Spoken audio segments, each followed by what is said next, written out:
Sammy felt a shiver run through his body and reached out with a trembling hand, searching for the light switch on the wall. But there was no switch. He turned on his small flashlight, revealing a vast, dust-filled room.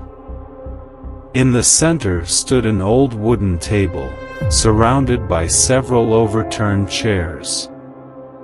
On one of the walls hung a long mirror, its edges covered in deep cracks, as if it had witnessed ages long past. Suddenly, he noticed something moving in the corner of the mirror. He froze in place, gripping his flashlight tightly. He turned around, but there was nothing there.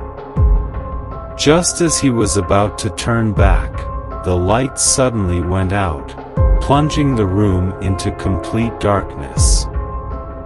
He stepped back hesitantly toward the door and tried to open it, but it was firmly locked. Then, he heard the voice again, this time closer and clearer. "You have returned. They have been waiting for you." A cold shiver ran down his spine as he felt icy breaths against his neck. Cautiously, he turned around, only to see a tall shadow standing in the middle of the room. It had no features, only glowing eyes that burned like embers in the darkness. Sammy screamed in terror, "Who are you? What do you want?" But the shadow did not move. Its fiery eyes remained fixed on him.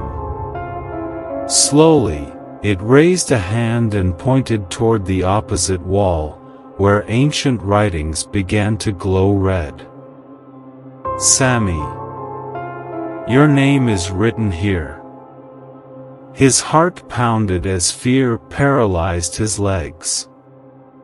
How could his name be inscribed on the wall of an abandoned palace? Before he could comprehend what was happening, the ground beneath him began to tremble. Suddenly, a deep pit opened in the center of the room. Pale hands emerged, reaching toward him, while muffled voices echoed.